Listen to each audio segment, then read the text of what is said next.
Welcome back to the channel. How are you doing today? What I thought might be interesting to do is to come back after a week of playing Starfield and just give me my honest opinion on the game. And I gotta say, this has got to be the strangest experience I've ever had with a game, but it's all very, very positive. And if you're thinking of picking up this game, hopefully this will help sway you one way or the other. Should be good. Let's do it! So I want to tell you the story of my Starfield experience, because it was a bit weird, to say the least. I didn't see it coming. Honestly did not see it coming, and yeah, I was pleasantly surprised in the end, but it was kind of almost an out-of-body experience. So we're going to switch over to some gameplay in the background and I'll talk you through it.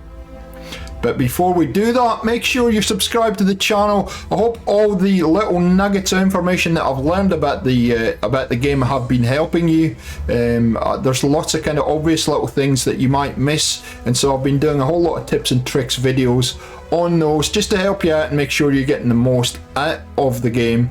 So if you're not subscribed and you want to keep up with all those tips and all the things Starfield and anything else on the channel, subscribing is a big thing for me because it really helps me grow, and we can continue to do these videos. Anyway, I've had my waffle now. Let's get some gameplay going and I'll tell you the wee story of my Starfield experience, and then I'll give you some of my opinions, plus both the positives and the negatives about the game. So as we get started with the footage, I'm going to say I've tried to make this as spoiler free as possible with the footage you're seeing. I'm just doing a side mission for one of the factions, so hopefully this doesn't spoil your Starfield experience if you haven't played it yet. But I wanted to put some background content so that you can see what it's all about. So hopefully it's not going to spoil it. So on with the story. So we started on September 6th on launch day. I didn't go early access, and the main reason I didn't go early access, even though I've got it for Game Pass and it didn't cost me anything, it was going to cost me an extra 50 odd Australian dollars to upgrade so that I could get early access. So I waited for a week to get my hands on the game, and started with everybody else on the 6th of September. And that first hour and a half of gameplay, I actually done a live com and shared it on the channel here. So everything you hear in that actual episode of Starfield and everything that you see is exactly how I experienced it for the first time. And I've got to say, it takes a bit of time to learn this game. The Bethesda don't really tell you too much, and I honestly got to commend Bethesda for that, because I think they've done that deliberately, because knowing Bethesda as I do, because I've played many of the games over many years, I think they wanted players just to dive in and start exploring with no preconceived ideas of what the game was about and how it was structured, and just start to discover how everything works in the game. And along with that comes many mistakes that you're going to make in either in your character setup or just playing the game, and things you know, things you don't. So I'm trying to fill in those gaps with all my tips and tricks videos at the moment, so that you get the most out of the game. But I've got to tell you, going back to the E3 presentation of Starfield when we first saw it, I looked at it and I was like, not sure if I'm going to like this game or not, and really didn't pay too much attention. And even when the hype train started rolling out, I was like, yeah, I just want to play the game and make my own mind up. Even to the point when early access happened, I avoided watching any content. Not to say I hadn't watched content in the lead up to the launch. I'd watched bits and pieces, I'd watched trailers and stuff like that from Bethesda, but I've got to say, by the time we got to the 6th of September, I still wasn't convinced I was going to like the game. So we load up the game, we start the game, we play it for an hour and a half, and I switched it off after recording, got that all rendered and uploaded, and then I went back and probably played another hour and a half of the game on that first day. And I sat there, I remember sitting there after that kind of 3 hours of playing, whatever it was, 2.5, 3 hours, put my controller down, went, to my, and I said this out loud to myself. I talk to myself because I'm old, but anyway, I said to myself, I'm not sure if I like this game or not. I just, after that first day, especially the second place session that I did, I was having some issues getting the kind of sensitivity, look sensitivity, and the sensitivity of my controller right.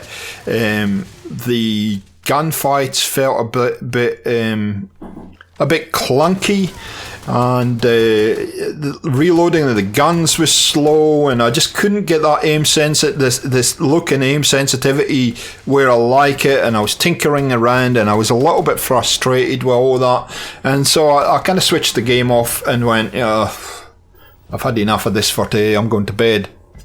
And this is when the weirdness happened, people, and I will warn you up front about this because it may well happen to you.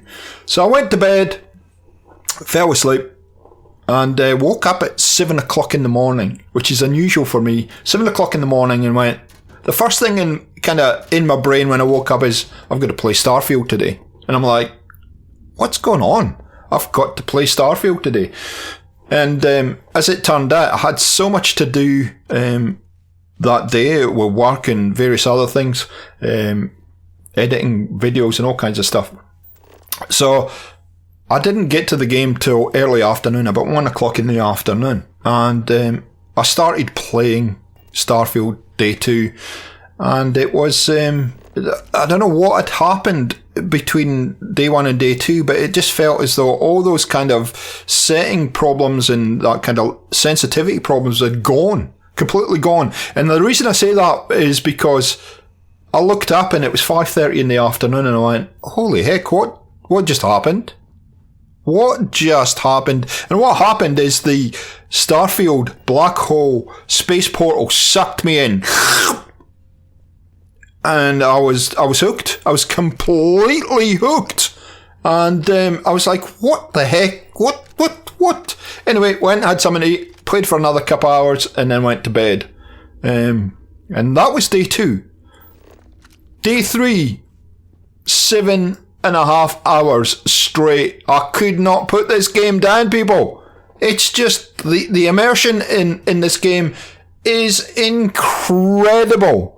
It's absolutely incredible. And that's coming from somebody who openly admit he wasn't sure whether he was going to like this game or not. Oh boy, was I in for a shock. And I tell you what, I haven't felt this enthusiastic and had this much fun in a game for a long time. And I can see why Bethesda took their time to develop this. They took that extra year. Boy, oh boy, it's been well worth it. Does that mean the game's perfect? Absolutely not, and we'll talk about that in a bit. But the game is just incredibly fun. So if you're asking the question, how big is this game, G4, what's the replayability like, etc. I got 20 hours in, and I'd done 10 quests. 10 quests in 20 hours. And a lot of those were not main quests. A lot of those were faction quests or side quests. And I was like, oh wow, this game is massive. It's on a scale that I haven't seen Bethesda do ever before. It's just crazily big, and there are just so much. For me, you know how easily I get distracted if you've been on this channel for a while. Wow. It's not good for me. I get pulled in all kinds of different directions, and I've had to discipline myself to go and focus on things because there's just so much to do in this game. And I was speaking to Draco Invictus the other day. I was talking to him on his stream the other day, and I said, how are you finding it, blah blah blah, and he said it took him 6 hours to do one quest line, an entire stream to do one quest line. So that might give you some idea how big this game is. It is absolutely massive, and so I'm going to be in this universe for quite some time, I suspect. And I apologise to all my subscribers who have been covering other games on this channel, but I've just been sucked into a vortex at the moment, and I have no idea when I'm coming back. Is the game perfect? Absolutely not. And there are a number of things that I'm finding that that could be improved. They're a little annoying, but maybe that's just a personal thing from our point of view. And I'm going to run you through those now and just talk to you about some of the frustrations I'll have with the game. I've got to say, I've been pretty lucky as far as this game in the first week has run. Now, I've got to applaud Bethesda. I've played a number of Bethesda games, and it's a kind of running joke for us about calling them Bugthesda because the games have bugs in them and problems and issues and all kinds of stuff. And heck, one of the most popular videos on this channel, which was made for like 6 years ago, it was talking about a glitch in Fallout 4, which still exists till this day. They still haven't patched it. They still haven't fixed it. So if you played Bethesda games before, you'll be well versed in this. And I've got to say, for me, playing Starfield for a week, I've had very little problems. The only real problem that I had was I lost one of my companions. They just completely disappeared on me. I couldn't find them. They were with me in the footage you're seeing, and then they suddenly just disappeared. And as it turned out, I'd done something they didn't like, so they went home. They took the ball in their bat and they went home for some reason. So that's the only real issue I've had. Is the game perfect and it doesn't have bugs? Absolutely not. Of course it's got bugs. I'm just saying from a playing perspective, and from my playing perspective, I haven't had any real big issues. And now that I've said that, they're all probably going to happen at once. So I think my biggest bugbear in this game is around this interface, and not that the interface is bad. I just think the way that you have to do things in this game is, for me, a little bit cumbersome, a little bit clunky. And I'll explain what I mean. So I'm in here, I'm running around, in the game, and I want to save. I have to go that, and then that to save. I can't, there's no mapping of buttons that I can just hit a button and quick save. And if I'm wrong on that, please let me know. But I'm on console. I haven't found a way of mapping and sorting out a quick save option, just to hit one button and quick save. There are a ton of bindings here, so that's maybe why it's a little bit clunky, but there's just a ton of options. So that's the first thing. Second thing is just, getting missions and activating missions and stuff like that. You activate them in, like, what mission am I on? Where am I up to?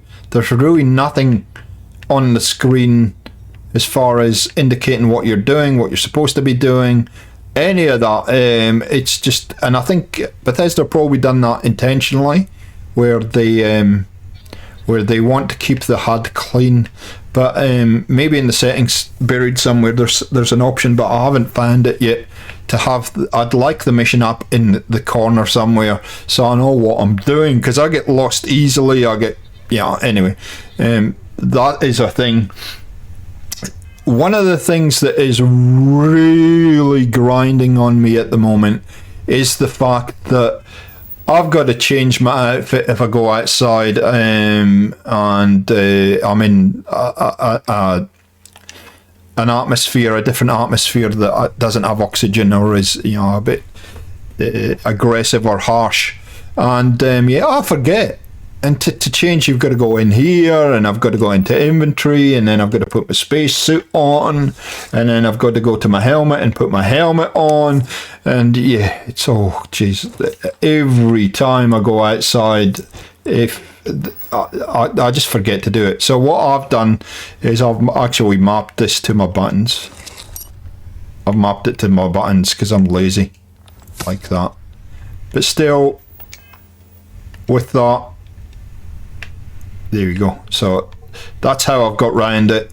I wish I could map my quick save to that too, but anyway, maybe I can. Third person versus first person. I like to play in first person. It's just me, that's my preference. I don't like the fact that it forces you into the third person every so often. And I think I should be able to play in first person and stay in first person. There may be some very specific reasons why that is. And a lot of this stuff, I got to say, it's just, these are some very small things in the game that I think they can improve, because the game overall is pretty good. Now, one thing I did find here was there is an option there when I put my hide spacesuit in settlements. When I hit that button, nothing seems to happen. Nothing seems to happen. So I don't know if that's a bug, whether that's working or not. Yeah. Anyway, some of the other things that I think they could probably work on is we have some storage here in the cargo, and I like the way the interface is laid out. Don't get me wrong, but I'd like this linked to all my kind of all my machinery, all my crafting machinery. I'd like all my resources linked, please, Bethesda. Or if there's a spot I need to put my resources so that it does link, please let me know. It would save me so much time of going up to machines, not having the resources on me, getting a little bit frustrated. And that's another thing that I find. I've got some unlimited storage at the lodge, but I have to keep going back there. And to go back there is just, it's tedious. This whole fast traveling system that they've put in, where you gotta push out and push out and push out, and then you gotta find where you're going, and then and sometimes you can't go direct depending on how your ship's set up. So you have to go through different parts of the universe to get where you're going, and you might have to jump 2 or 3 times. Yeah, just give me an option to fast travel to where I want to go. Don't limit me. I mean, honestly, it's I'll just find that fast traveling aspect of this game a little bit clunky and a little bit cumbersome. It seems like the interface, there's just too many steps to do something that you want to do. I'm very much somebody that likes to keep immersed into the game and have things happen quickly, and I don't have to think about them, and we move on with the game. So one thing I'm very confident about with Bethesda is that they will start to refine a lot of this stuff over time as they get more and more data and as they get more and more information, and as they see how people are playing the game. I'm absolutely confident that the game in 12 months will not look like what we see today. And I think they've done a pretty good job of getting it 99% there. God, I'll live through 76 in the implementation and the betas and everything. So this is just fantastic. And what I'm pointing at is just some of the frustrations that I personally feel. They are fairly small, but I just think they could be executed a little bit better in this game. There's some of the missions where you have to use that fast travel system, go and speak to somebody and then leave and go to somewhere else, and that's maybe, if it was a little bit more user friendly, I wouldn't even be paying any attention to it, to be honest. The game itself looks absolutely amazing, and you expect that from a Bethesda game, but they've really gone the extra mile there. I love the way the interface is set up, where you can highlight an enemy and you see how much health they've got. You can highlight items and you can see what they are and what they're about, all that kind of stuff. These little pop-up boxes that they've got. I do like how clean the interface is, and like I said, the only addition I would have is just having an option to switch on the missions and have them permanently on the screen if I want them there.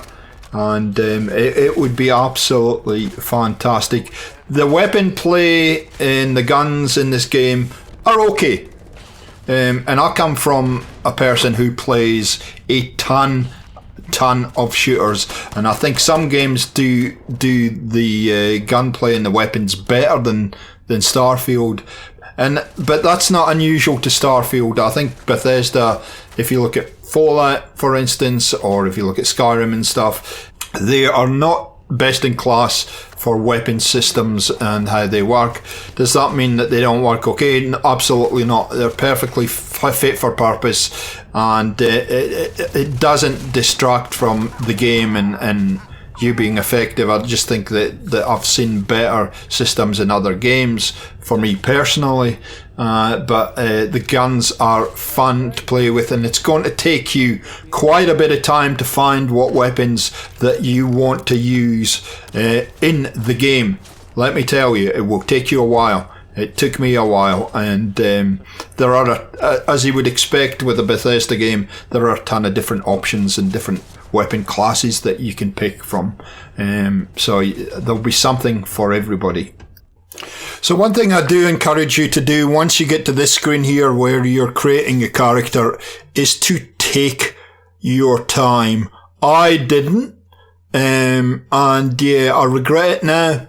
And I've kind of tossed up whether I want to remake a character, but this game is so big, man. I've progressed so far in it that I'm a bit reluctant to do that. But you'll find with your first playthrough, there's just a huge amount to learn about this game, and you're going to make mistakes. It's absolutely inevitable. Don't worry about it too much. But the first couple of days when this game was launched, if I ever clicked on somebody's stream, or either on Twitch or YouTube or whatever it might be, they were always in this screen for some reason. And that's kind of weird. I now understand it because you just got to take your time and make some choices and read through everything at the start of the game. I rushed through it because I wanted to get I was impatient. I want to get this like a petulant child. I want to get this game started. I want to get in. I want to dive in and start playing. I should have just taken my time, because at the start of the game, these are very, very important decisions you're making.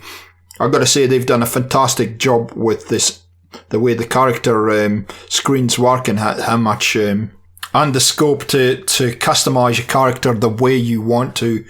You know, this looks incredibly familiar. I would say it's straight at 76. It looks very similar to the 76 character building model, but it's fantastic. And that's another thing that I've noticed with this game. If you've played something like Fallout in the past, especially Fallout 4 and Fallout 76, you're going to have no problems navigating this whole game.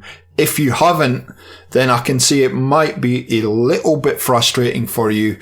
And I'm trying to fill those gaps wherever I can with my tips videos. But yeah, a lot of what is in this game has been taken from other Bethesda games and refined to the billio, and so a lot of it is easy for me to comprehend because I've been here before. The skill system in this game is pretty interesting. When you think about it, if you played Skyrim, if you played Fallout before, this will all be pretty familiar to you. It isn't much different. It's just laid out in a slightly different way.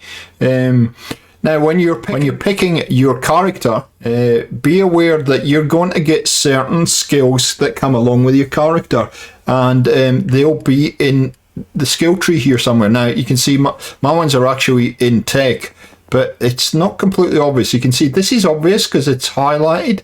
These are ones that come with my character because of the choices I made. And yeah, it's not always obvious that they're active. You see how that's highlighted there too? Whereas these ones, my choices are very subtle. So just be aware that that's the thing. The other thing I'm not sure that I like, well, I like it, but let me talk you through it. Okay, so with the skill, any skill that you get, there's 4 different ranks to it. There's 4 different levels to it. And you can see there's different challenges that you've got to complete to rank up your skills, and then you need a skill point to add to that to rank it the next one and the next one, and so on and so forth. And you can see I've got 1 skill point that I can spend. Let's see if we can find something that I can actually rank up. Persuasion, probably. Yeah, so you can see it says rank 2 available, and so I can use that skill point to improve my persuasion. Doesn't matter, it can be any skill to the next rank. So that's nice. I like there's levels of ranks. The only problem I have with it is I can't actually go down onto this next tier until I've ranked these up, or at least I don't think I can.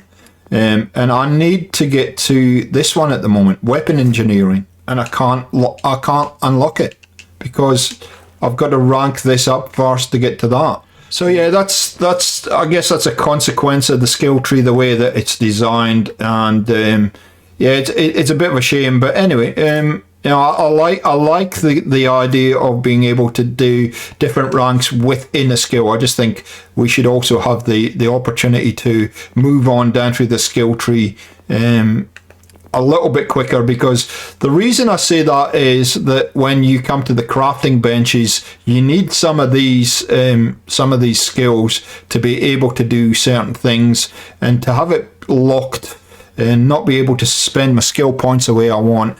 I think that needs a little bit of refining and a little bit of thinking. We can always come back and upgrade these as we go, and we should be able to progress down through each of these skill areas and unlock what the heck we want with the points we have. The ranking system for me, leveling up to unlock skill points so I can play with the skill tree a bit more, it seems to me is just a little bit slow. I think I got to about level 12 or 13 after 20 hours. Seems a little bit slow to me. That's not unusual for a Bethesda game, though. I've seen that happen in the past where it can feel a little slow. I think they probably just need to up that a little bit. They need to allow you to, because you've got these different ranks in the skill tree, I think the earn rate could be much quicker. You can rank up much quicker. I believe there is no real kind of cap as far as what level you can get to in this game. So there's no reason why they couldn't increase your earn rate or make it happen quicker in the game.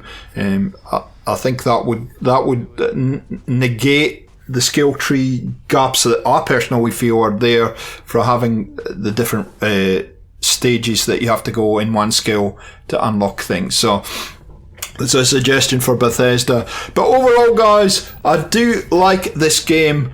If you've played Fallout, or you've played Skyrim, or Dishonored, or whatever it might be, Rage, I think you'll love this game if you love Bethesda games. Even if you haven't played a Bethesda game in the past, but you love open world and you love kind of action shooters together with, questing and stuff, you'll love this game. The NPCs are great in the game. They have got NPCs in this game. They obviously learnt the lesson from Fallout 76. And yeah, you'll find yourself just getting sucked into this vortex like I did, immersed, and then, 20 hours will go like that, and you'll wonder what the heck happened. Anyway, that's all I've got for today. Not really a quick video, but I just wanted to get all my thoughts down on how I found Starfield in the first week of playing. Absolutely loved it. Fantastic Bethesda, and I think it'll only get better from here, and certainly worth a look. Okay guys, thanks for watching. If you enjoyed the video, a like rating is appreciated. It helps the channel. I'm going to be doing a heap of Starfield content, so if you want to keep up on that, hit the subscribe button if you haven't already, and the notification bell, and we'll catch you next time on Gaming for XP. We'll see ya.